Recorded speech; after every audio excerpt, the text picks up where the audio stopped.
2024-25కి సంబంధించి ఎంత scholarships pay చేసిరు అన్నప్పుడు మరి బకాయిలలో 140 కోట్ల 74 లక్షలు చెల్లించడం అని చెప్పడం జరిగింది అధ్యక్ష. అంటే దాంట్లో 104 కోట్లలో ఫస్ట్ అండ్ సెకండ్ ఇన్స్టాల్మెంట్ వాళ్ళు కలిపి ఉన్నారు. అదేవిధంగా ఇప్పుడు మాకు వచ్చినటువంటి దరఖాస్తులు 3488 దరఖాస్తులు వచ్చినాయి. వాటిలో మా టార్గెట్ అంటే మనం ఇవ్వాల్సినటువంటి వాళ్ళు సెలెక్ట్ చేయాల్సింది 1310 మంది విద్యార్థులను సెలెక్ట్ చేయాల్సినటువంటి అవసరం ఉంది సార్. అది తొందరలోనే చేయడం జరుగుతుంది. ఎందుకంటే వివిధ డిపార్ట్మెంట్స్ నుంచి కూడా తీసుకొస్తున్నాం. కొంతమంది డాక్యుమెంట్స్ కానీ ఇతరత్ర మరి సర్టిఫికెట్స్ కానీ అవన్నీ కూడా వెరిఫై చేస్తున్నందున కొద్దిగా డిలే అయింది. కానీ తప్పకుండా ఈ స్కీము మరింత స్ట్రాంగ్గా చేయడం జరుగుతుంది. అదేవిధంగా స్కాలర్షిప్ చెల్లించలేక ఇతరత్ర ఆత్మహత్యలు అన్నారు. మీ ప్రభుత్వంలో లావణ్య అనేటువంటి దళిత ఇంజనీరింగ్ స్టూడెంట్ మహబూబ్ నగర్లో ఆత్మహత్య చేసుకున్నది. తల్లిదండ్రులకు వీడియో కూడా పెట్టింది, నేను ఉన్నత చదువులు చదువుకోవడానికి నాకు డబ్బులు లేక అని.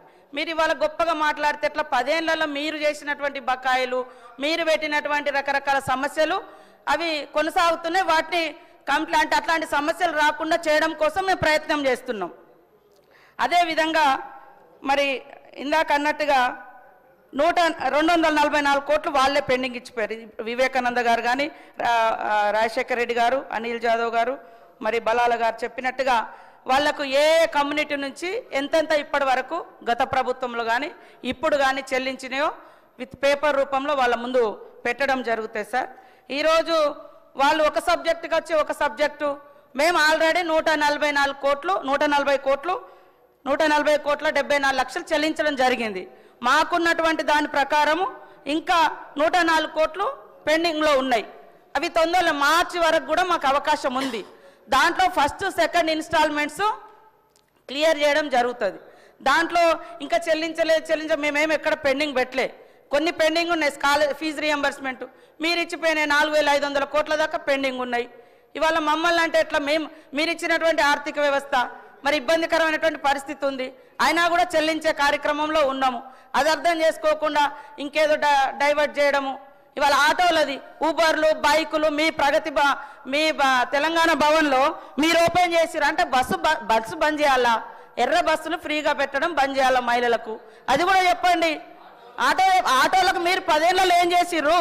మీరు పెడితే ఓలా ఊబర్ బైకు మరి ఇవాళ ఏమి మెట్రో కూడా వచ్చినాక చాలా మందికి ఆటోలకు కూడా దెబ్బతిన్నది.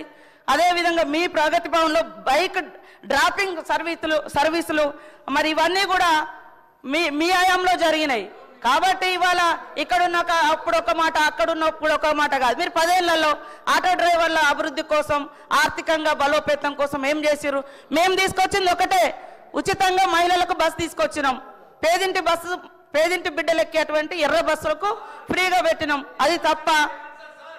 అరే మీరు ఎట్లా మాట్లాడినారు? మీరు దాంట్లో మాట్లాడారు కాబట్టే నేను చెప్పడం జరుగుతూ ఉంది అధ్యక్ష.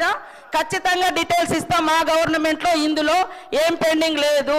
సెలక్షన్ డిసెంబర్ ఎండింగ్ లోపు క్లియర్ చేస్తాము. వివిధ డాక్యుమెంటేషన్ అదే